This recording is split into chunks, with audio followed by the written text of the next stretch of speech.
말씀을 전하겠습니다.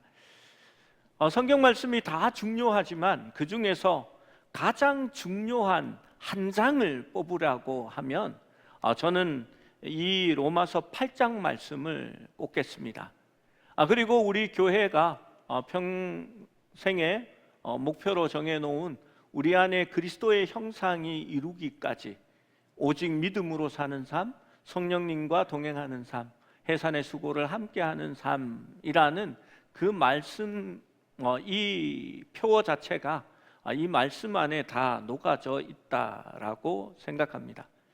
우리가 아침에 더운 날 장마가 지나가자마자 모였으니까 힘이 좀 빠지는 것 같습니다. 그런데 이 로마서 8장의 말씀은 너무나 극적인 말씀입니다. 그러므로 이제 그리스도 예수 안에 있는 자에게 결코 정죄함이 없나니 이는 그리스도 예수 안에 있는 생명의 성령의 법이 죄와 사망의 법에서 너를 해방하였느니라. 여러분, 그 해방의 선포가 이루어지고 있는 겁니다. 여러분, 해방의 선포가 이루어지고 나면 우리 대한독립만세가 아니죠. 우리가 만세 해야 되는 그런 본문인데 우리가 좀 지쳐서 늘어져 있습니다. 여러분, 율법은 잘못된 것이 아닙니다. 율법은 지금도 거룩하고 온전합니다. 율법을 통하여서 우리는 하나님의 뜻을 알고 하나님의 거룩함을 깨달아 알 수 있게 됩니다. 율법은 하나님이 거룩하니 우리도 거룩하라라고 알려줍니다. 그런데 율법은 너무나 높고 그 기준이 하나님에 맞춰져 있으니까 우리가 하나님처럼 될 수 있겠습니까? 그래서 우리는 율법을 그대로 다 지켜 행하는 것이 불가능하다라는 것을 알게 됩니다. 바울은 우리에게 분명히 알려줍니다. 율법의 의를 이룰 수가 없고 너희가 죄인이라는 것을 율법을 통해서 알게 하고 깨닫게 하기 위해서 율법을 주신 것이다 라고 말합니다. 로마서 7장 18절에는 바울이 이렇게 말합니다. 내 속 곧 내 육신에 속한 것이 거하지 아니하는 줄을 아노니 원함은 내게 있으나 선을 행하는 것이 없노라. 바울은 자신의 한계를 깨닫게 됩니다. 자신이 선하게 살고 싶은데 선하게 살 수 없다는 것을 알게 되는 것입니다. 그리고 결국은 한계에 부딪혀서 바울은 7장 24절과 같이 말씀합니다. 오호라, 나는 공고한 사람이로다. 이 사망의 몸에서 누가 나를 건져내랴. 그것이 바울의 한탄이었습니다. 그리고 이제 바울의 그 사망의 몸에서 자기가 이겨낼 수 있다는 것을 말합니다. 여러분, 이것이 우리가 하나님 안에서 우리가 추구해야 할 목적이 되어야 합니다.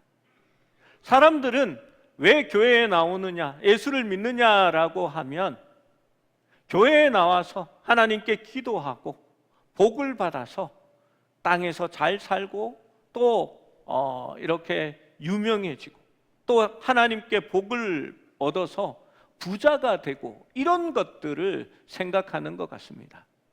여러분, 교회는 부자가 되라고 말하는 것이 아닙니다. 죄송하지만 교회는 네가 잘 되라라고 말하는 곳이 아닙니다. 만약에 교회가 그런 얘기만 강단에서 베풀어진다면 여러분, 그건 성경이 말하는 복음이 아닐 수도 있습니다.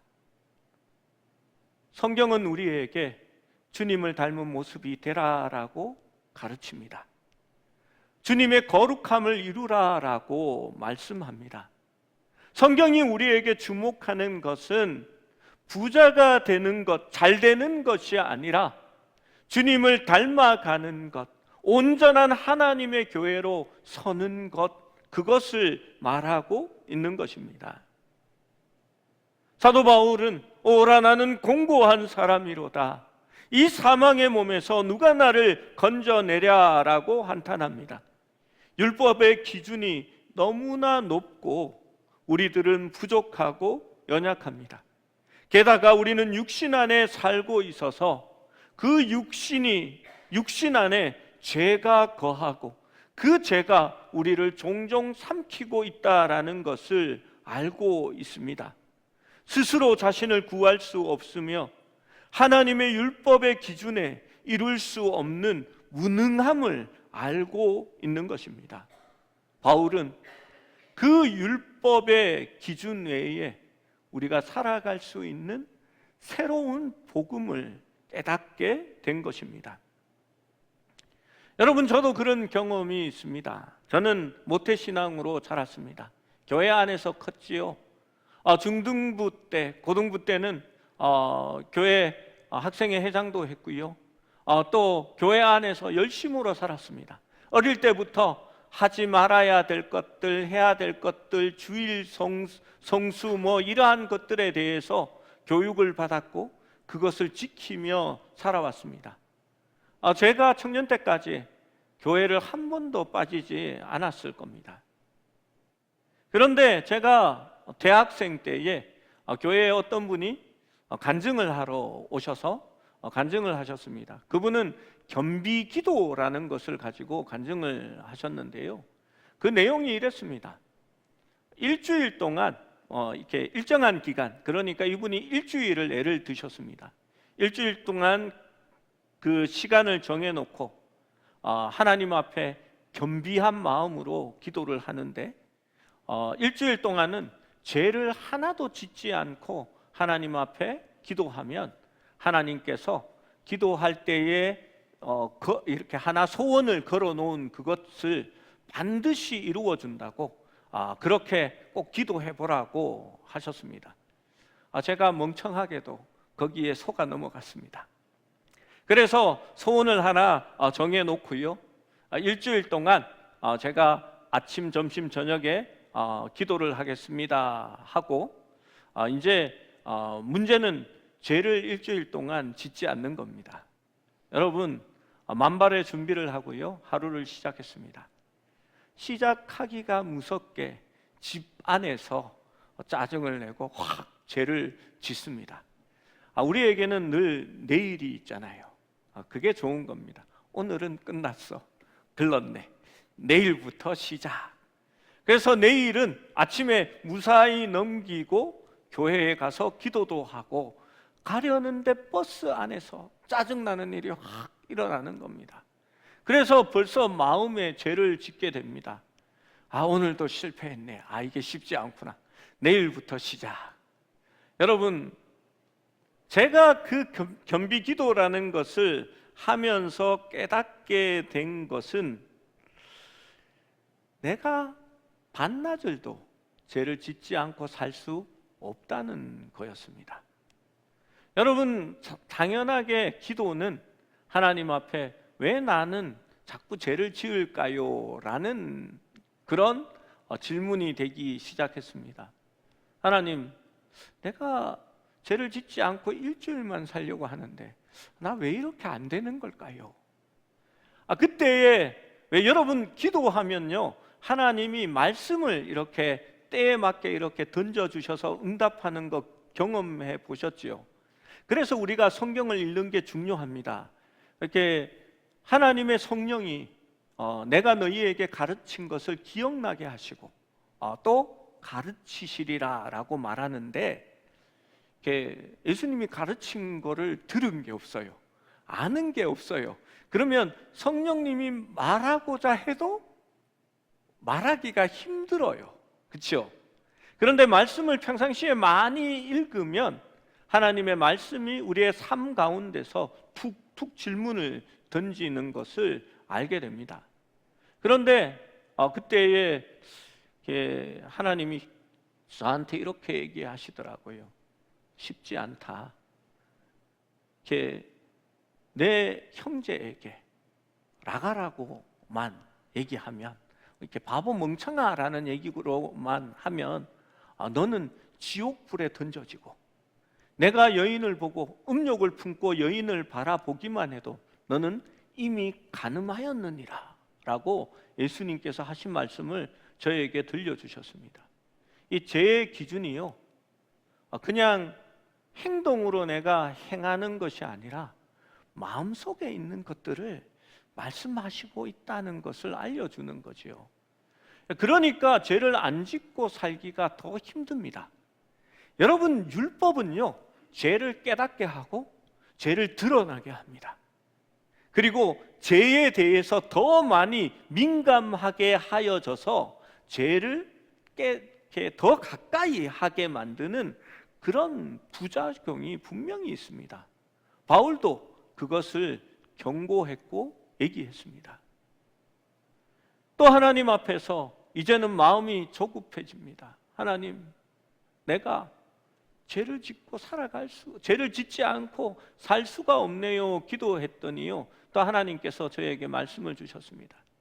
내 눈이 범죄하거든 눈을 뽑아버리고 천국에 가는 것이 낫고, 내 손이 범죄하거든 손을 찍어버리고 천국에 가는 것이 낫고. 여러분, 실제로 예수님께서 하신 말씀입니다. 우리가 별로 중요하게 생각하지 않고 그런 말씀을 제껴버리니까 그렇지요. 여러분, 분명히 그 예수님의 말씀이라면 저는 죄를 안 짓는 것은커녕 천국에도 가지 못할 것 같았습니다. 그래서 이제는 죄를 짓지 않고 일주일을 안 사는 것이 아니라 죄를 지을 수밖에 없는 나의 모습에 대해서 한탄하고 하나님 앞에 기도하기 시작했습니다. 제가 나중에는 안 된다라는 것을 깨달았습니다. 하나님, 이건 안 되는 거였어요. 저 겸비 기도라고 해서 간증한 저 사람 가짜입니다. 거짓말했습니다. 사람은 누구도 그렇게 할 수 없는 겁니다. 주님, 나는 안 됩니다. 그런데 나는 주님을 사랑하는 마음이 있습니다. 그리고 천국 갈 겁니다. 그런데 나는 그 기준에 합당하지가 않습니다. 하나님, 눈을 가져가려면 가져가십시오. 근데 눈만 가져가서 안 될 겁니다. 하나님, 내 손을 찍으십시오. 그런데 한쪽 손만 찍어서 나는 안 될 겁니다. 분명히 저는 한 손이 남아있으면 그 한 손으로 죄 지을 사람입니다. 여러분, 하나님 발도 찍어 가셔야 될 겁니다. 제가 하나님 앞에 고백했습니다. 만약에 그렇게 해서 천국에 간다면 저는 제 마음 한쪽 귀퉁이, 주님 사랑합니다 라고 고백하는 그 마음만 천국에 던져질 것 같습니다 라고 고백했을 때에 말씀 하나가 툭 튀어서 제 마음을 지배하기 시작했습니다. 네가 그리스도와 함께 십자가에 못 박혔나니 이제는 네가 사는 것이 아니요 네 안에 예수 그리스도를 믿는 믿음으로 사는 것이다 라는 말씀이었습니다. 여러분, 선을 행하고 싶어도 우리는 행할 수 없는 사람이었습니다. 바울도 그것을 고백하고 있었습니다. 오호라, 나는 공고한 사람이로다. 이 사망의 몸에서 누가 나를 건져낼꼬. 그것이 교회가 고민하는 일이고 우리가 추구해야 할 모습입니다. 로마서 8장 1절 2절 말씀을 같이 읽어봅니다. 시작. 그러므로 이제 그리스도 예수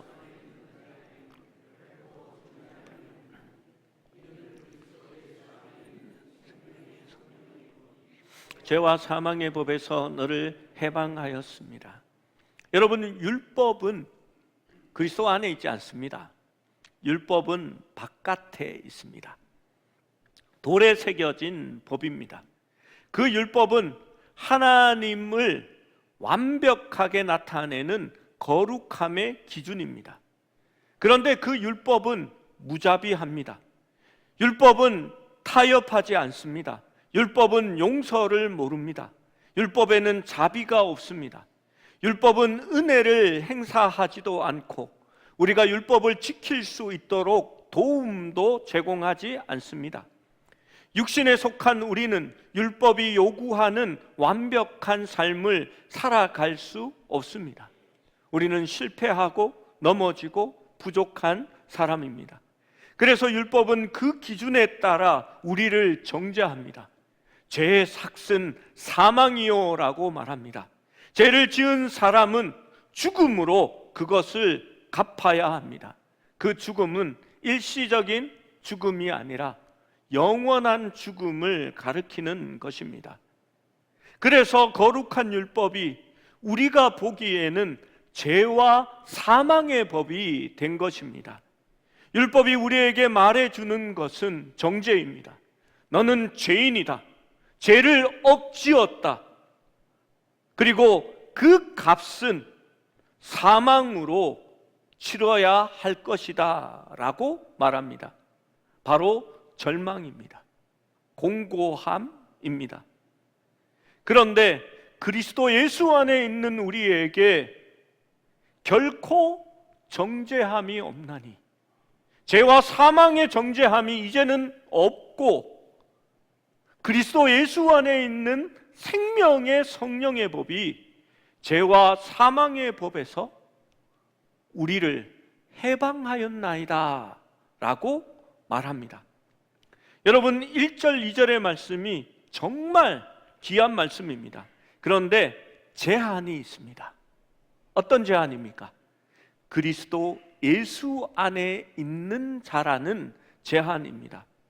여러분, 주님 안에서만 자유함이 있고 생명이 있습니다.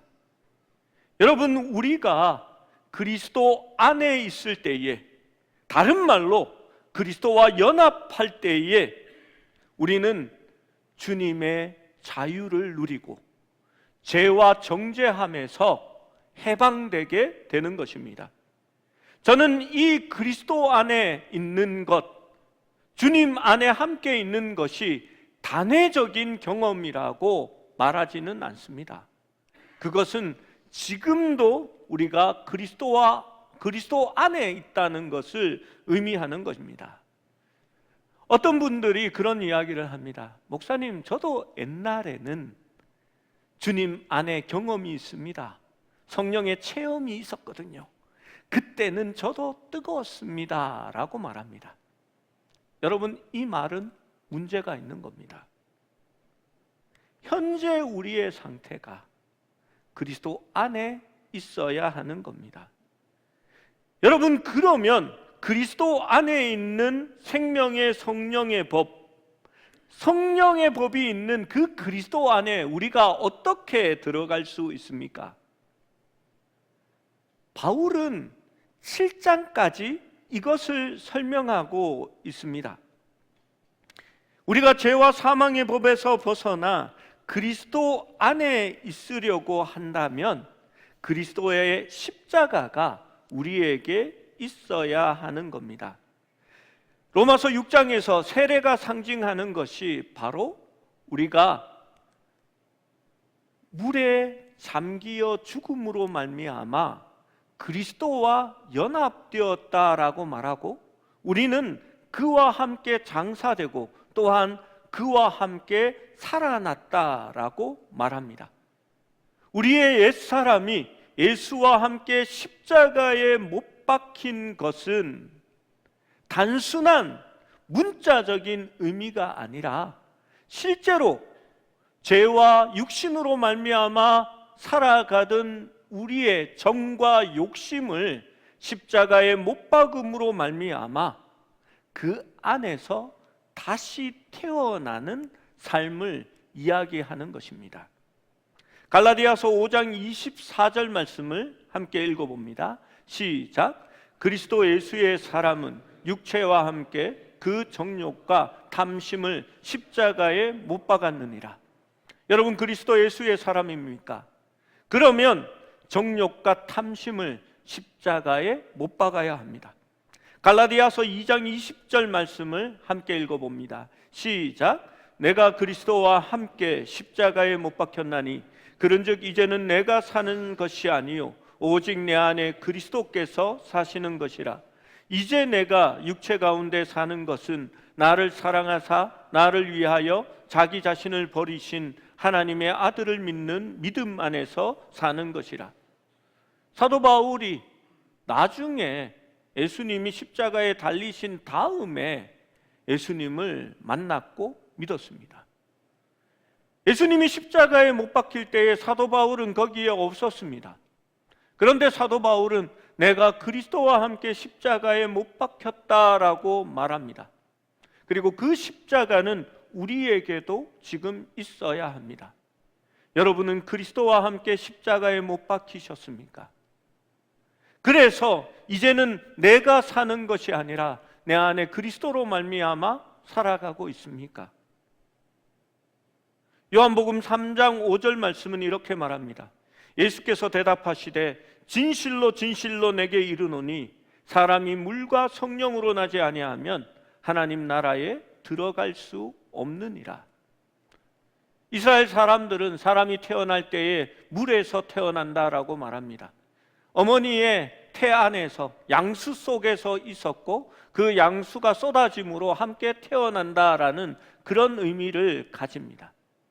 그러나 한 번 태어나는 것이 아니라 거듭 태어나야 하는데 두 번째 태어나는 것은 성령으로 말미암아 태어난다라고 말하는 것입니다. 오늘 로마서 8장은 우리에게 그 성령으로 태어남이 무엇인지를 우리에게 알려주기 원하는 것입니다. 여러분, 우리가 나의 정과 욕심을 내려놓는 것이 쉽지 않습니다. 어떤 사람들은 그것이 갑자기 한꺼번에 일어나는 사람들이 간혹 있습니다. 사도 바울과 같은 사람이지요. 다메섹으로 가는 도중에 예수님을 만납니다.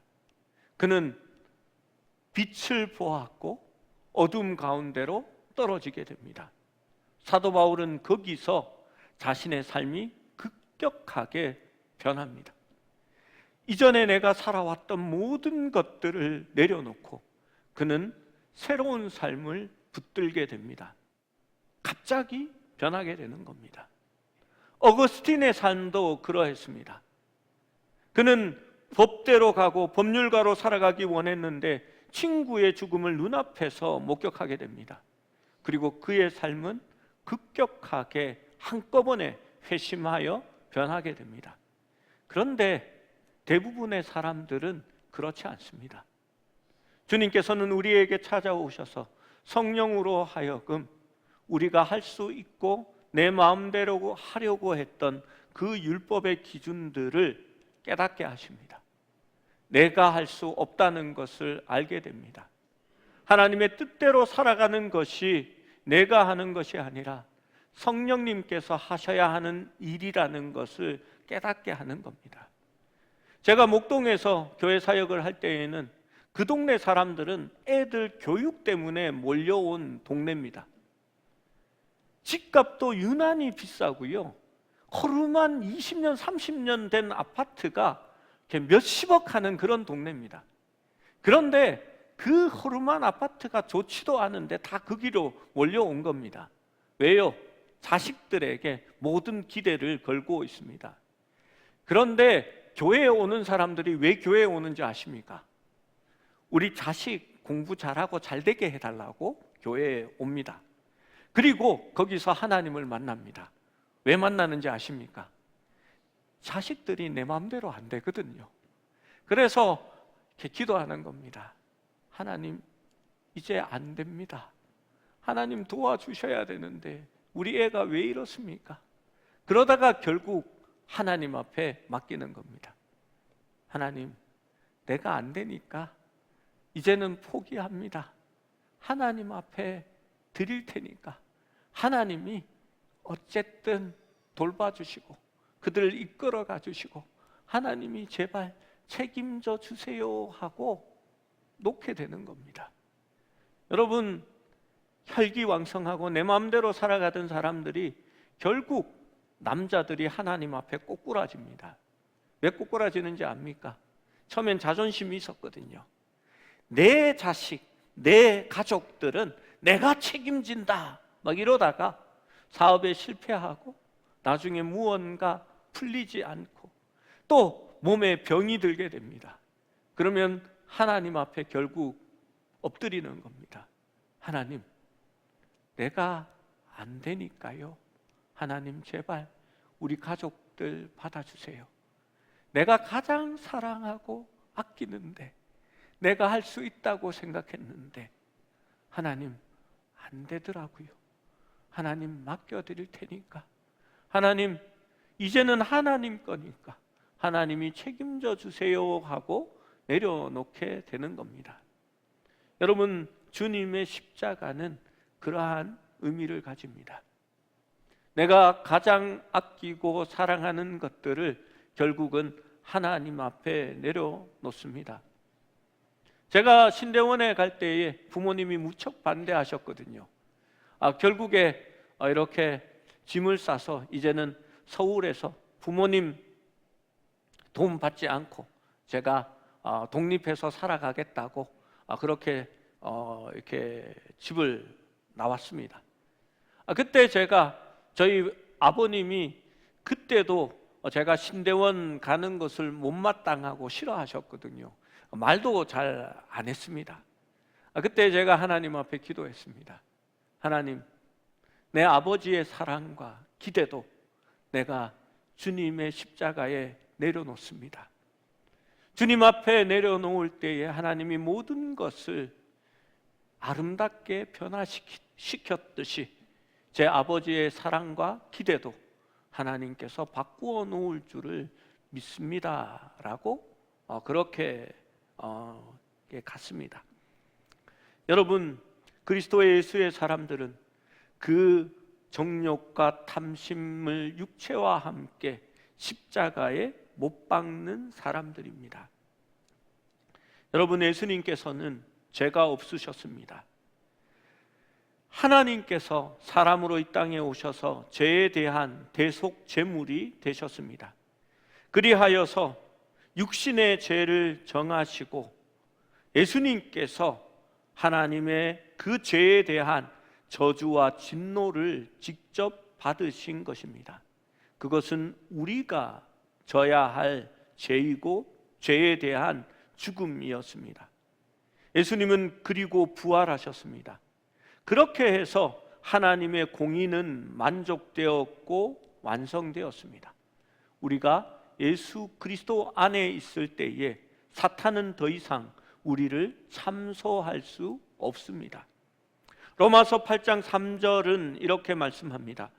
율법이 육신으로 말미암아 연약하여 할 수 없는 그것을 하나님은 하시나니 곧 죄로 말미암아 자기 아들을 죄 있는 육신의 모양으로 보내어 육신의 죄를 정하사라고 말씀하셨습니다. 율법은 우리가 연약한 육신 때문에 하나님의 뜻을 행할 수 없고 죄를 지을 수밖에 없음을 심판합니다.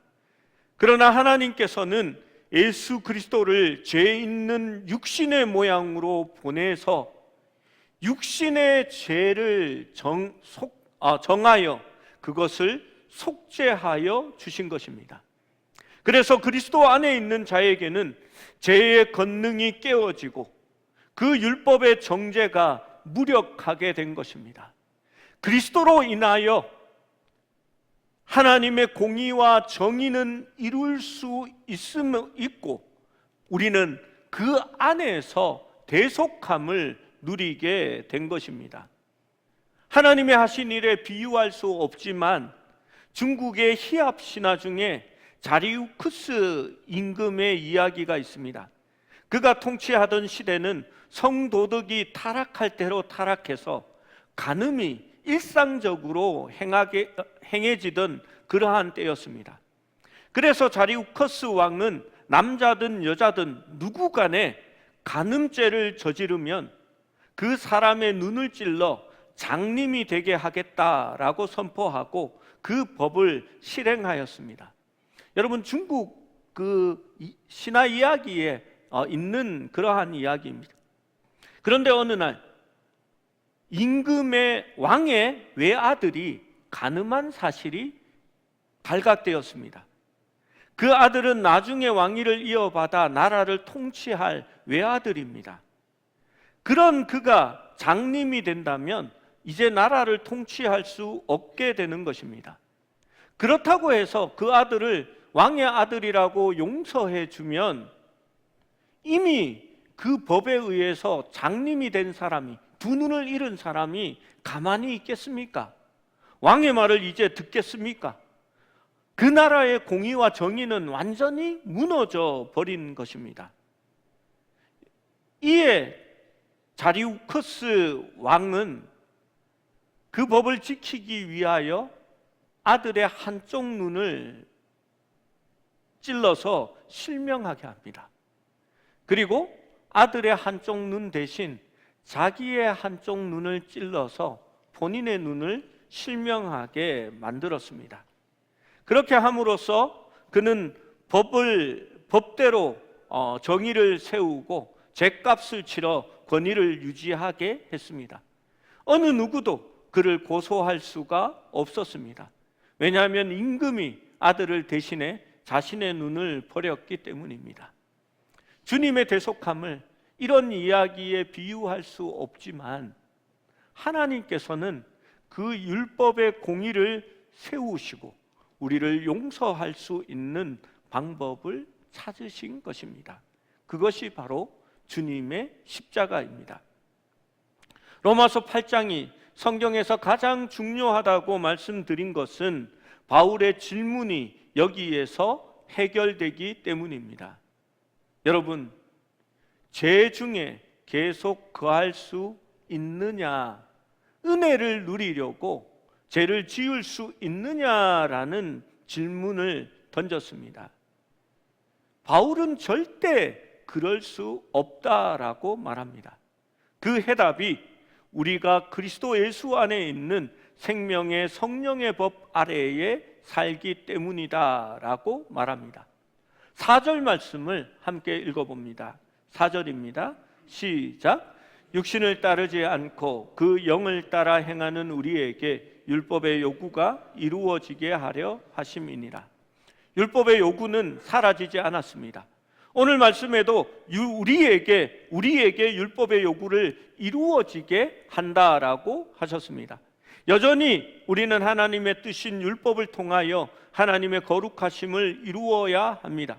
그런데 4절의 말씀을 자세히 바르게 보면 우리가 이루는 게 아니라 우리에게 이루어지게 하신다라고 말하고 있습니다. 그리고 내가 내 육신을 따라 행하는 것이 아니라 성령을 따라 행하는 자에게 이루어지게 하신다라고 말하는 겁니다. 우리의 거룩함은 내가 이루는 게 아니라 성령님이 이루어 가십니다. 그런데 성령님과 함께하고 그에게 순종함으로 따라가는 이들에게 이루어진다라고 말하는 것입니다. 율법의 성취가 일어나는 성도들은 육신을 따르지 않고 새 시대에 하나님의 영의 인도함을 받는 것으로 이루어지게 되는 것입니다. 여기에서 우리의 신앙이 무엇에 목표를 두고 무엇을 이루어 가야 하는지를 분명하게 알게 되는 겁니다. 여러분, 율법주의자들은 자신의 힘으로 하나님께 순종하려 하다가 하나님의 요구하시는 의에 미치지 못하고 실패하게 됩니다. 성령의 인도함을 받는 그리스도인들은 주님께 순종할 때에 자신의 삶 안에서 성령이 우리를 거룩해 하시는 사역을 경험하게 되는 것입니다. 빌립보서 2장 13절에는 너희 안에서 행하시는 이는 하나님이시니 자기의 기쁘신 뜻을 위하여 너희에게 소원을 두고 행하게 하신다라고 얘기합니다. 여러분, 우리 안에 있는 하나님이 우리로 행하게 하신다라고 말하는 겁니다. 내가 내 의지로 행하는 게 아니라 하나님의 행하심에 순종하면, 나를 맡길 수 있으면 우리가 거룩하여진다라고 말하는 것입니다. 여러분, 우리의 거룩함은 나의 힘으로 이루어지는 것이 아니라 성령님을 따르고 순종함으로 이루어지는 것입니다. 우리의 연약함을 아시는 하나님께서는 우리로 하여금 그분의 영을 통하여 끊임없이 우리 안에서 말씀하시고 권면하시고 이끌어 가시는 겁니다. 여러분, 신앙생활이 다시 율법으로 돌아가면 안 됩니다. 우리가 큐티를 하는 이유는 하나님의 말씀을 알고 성령님과 동행하기 위해서 큐티를 하는 것이지, 율법에 정한 목록들을 이루어가기 위해서 하는 게 아닙니다.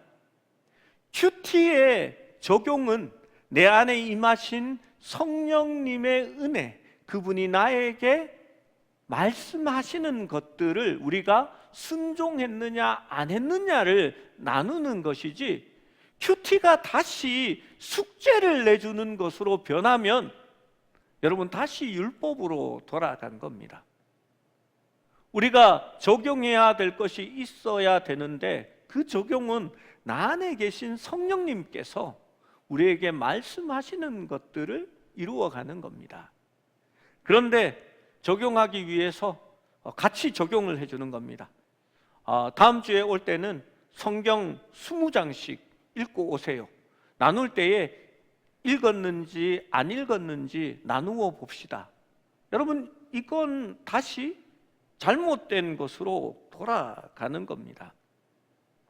갈라디아서 5장 16절에서 18절은 이렇게 말씀합니다. 함께 읽어봅니다. 시작. 내가 이르노니 너희는 성령을 따라 행하라. 그리하면 육체의 욕심을 이루지 아니하리라. 육체의 소욕은 성령을 거스리고 성령은 육체를 거스리나니 이 둘이 서로 대적하므로 너희가 원하는 것을 하지 못하게 하려 함이니라. 너희가 만일 성령의 인도하시는 바가 되면 율법 아래에 있지 아니하니라. 여러분, 성령을 따라 행할 때에 우리가 율법 아래에 있지 아니한다라고 말씀하는 겁니다.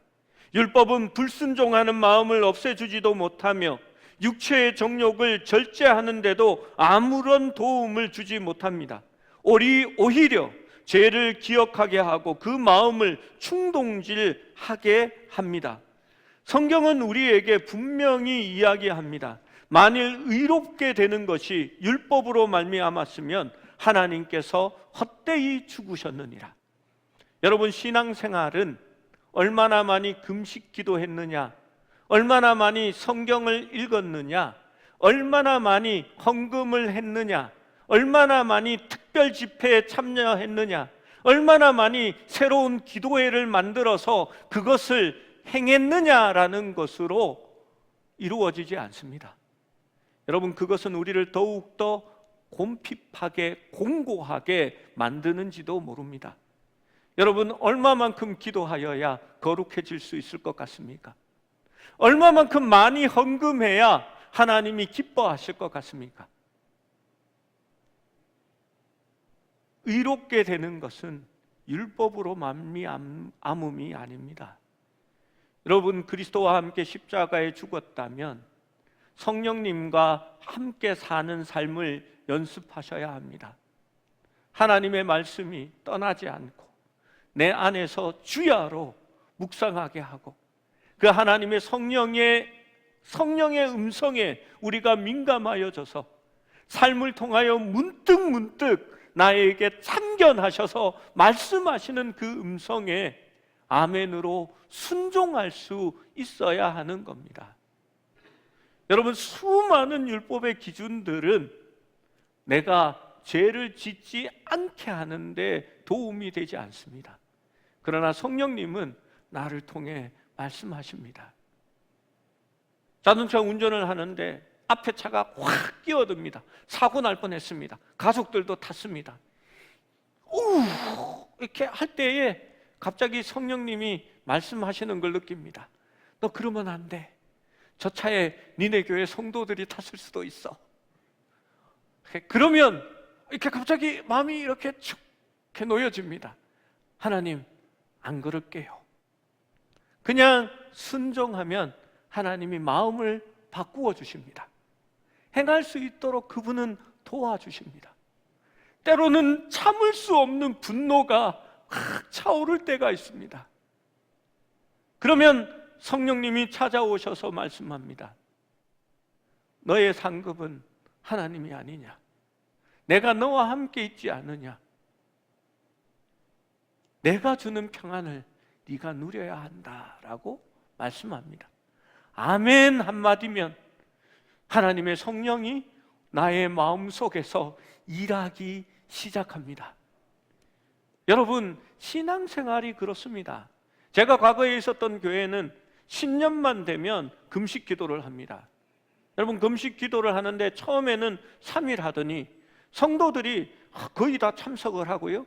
3일 했더니 너무 좋았어요. 3일은 정말 아무것도 아니었어요. 막 이런 간증들을 하더니 그 다음 해는 5일이 되었습니다.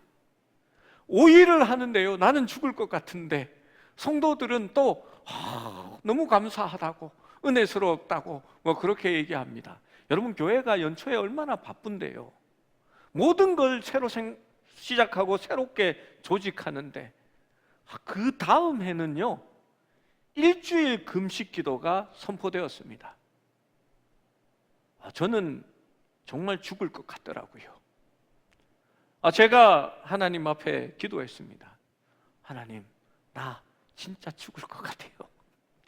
그러니까 성령님께서 제게 말씀하셨습니다. 하나님이 기뻐하시는 금식이 무엇이라고 생각하니? 너는 왜 금식하니?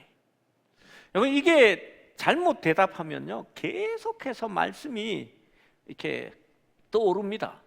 그래서 성경을 가만히 생각하다가 제가 이렇게 말씀했습니다. 주님과 함께 하는 것, 주님과 동행하는 것이 하나님이 기뻐하시는 금식입니다 라고 제가 대답했습니다. 그러자 성령님께서 툭 한마디 하셨습니다. 나는 너와 지금 함께 있지 않니? 지금은 금식할 때가 아니고 신랑과 함께 있으니 잔치할 때가 아니냐라고 말씀하셨습니다. 그래서 제가 아멘 하고요. 이렇게 큰 교회라서 근처에서 이렇게 뭐 먹다가는 바로 걸리게 되어 있습니다. 그래서 친한 후배 목사님 몇 명한테 죽을 것 같은 사람 나에게 가만히 오라고 해가지고 거기 일산까지 가서 죽 한 그릇을 몰래 먹고 돌아왔습니다. 그러나 제 마음속에는 정죄함이 없었습니다. 왜냐하면 내가 누릴 수 있는 해방이자 자유라는 생각이 들었습니다. 여러분, 그런 것에 매여 신앙생활 하는 것을 원하지 않습니다. 우리 교회는 성령님과 함께 하는 것, 성령님과 동행하는 것을 원합니다. 그 하나님이 기뻐하시는 것에 목표를 세우기를 원하는 겁니다. 시간이 지나서 많이 지나서 말씀을 맺겠습니다. 여러분, 우리는 성령과 동행하고 성령님과 함께 해야 합니다. 여러분, 그런데 여기에 모순이 있습니다. 한국 교회는 성령을 받으라라는 것이 방언과 예언과 신유를 행하고 쓰러지고 넘어지는 그러한 것을 생각하는 것 같습니다. 여러분, 성령님과 동행하는 삶은 인격적이고 함께 하시는 하나님과 늘 동행하는 삶을 말합니다. 바울은 죄를 범하지 않으려면 너희 지체를 의의 무기로 하나님 앞에 드려라 라고 말씀합니다. 또 다른 말씀에는, 로마서 말씀에는 너희 지체를 의에게 종으로 내주어 거룩함에 이르라 라고 말합니다. 여러분, 내가 하는 것이 아닙니다. 나를 맡기는 것입니다. 하나님 앞에 나를 내어주는 것입니다. 거룩은 내가 이루는 것이 아니라는 말씀입니다. 여러분, 내가 하려고 하면 실패하게 되어 있습니다. 우리는 하나님의 도구입니다. 저는 피아노를 칠 줄 모릅니다. 제가 치면 띵띵거리는 소음에 불과합니다. 그러나 위대한 음악가가 연주를 하면 엄청난 황홀경을 경험할 수 있습니다. 우리는 하나님의 도구가 되고 의의 무기가 되고 우리 지체가 하나님 앞에 드려질 때에 거룩함에 이르게 되는 것입니다. 전적으로 성령님께 맡기고 순종할 때에 하나님의 영광을 위하여 하나님은 우리를 사용하시는 겁니다. 내 삶 속에서 왜 거룩함과 하나님의 역사와 기적이 일어나지 않을까요? 하나님이 온전히 우리를 연주하시도록 맡기지 않기 때문입니다. 나의 고집과 나의 생각과 나의 아집 습관이 그것을 붙들고 하나님이 하지 못하도록 하시는 겁니다. 피아노를 치는데 하나님 도와주시는데 나의 연주니까 하나님 건드리지 마시고 여기서 봐주기만 하세요 라고 이야기합니다. 잘 안 됩니다. 하나님이 말씀합니다. 그런데 하나님 끼어들지 말라니까요. 내가 하게 도와주든지 아니면 하나님 건드리지 마세요. 아니면 페달만 좀 밟아주세요. 그 도와주시면 나도 할 수 있다니까요. 그렇게 말합니다. 그런데 그것이 실패하는 이유입니다. 거룩한 삶을 살아가는 것은 나보다 성령님이 하시는 일입니다. 그 성령님께 맡겨드리고 그분이 이끄실 때에 아멘으로 순종하기만 하면 우리가 변해간다니까요. 그리스도의 형상을 닮아가기 시작하는 겁니다. 하나님이 우리에게 원하시는 것은 바로 그 거룩함을 이루어 가는 것입니다. 우리가 주님께 맡겨드리면 주님이 나를 푸른 창공을 날게 할 것입니다. 성령님이 독수리 날개 침치며 올라가게 할 것입니다. 하나님이 우리를 뛰어넘게 만드실 것입니다. 여러분, 하나님 앞에 성령님께 맡겨드리고 그 이끄심에 늘 아멘으로 순종하시는 여러분이 될 수 있기를 축원합니다.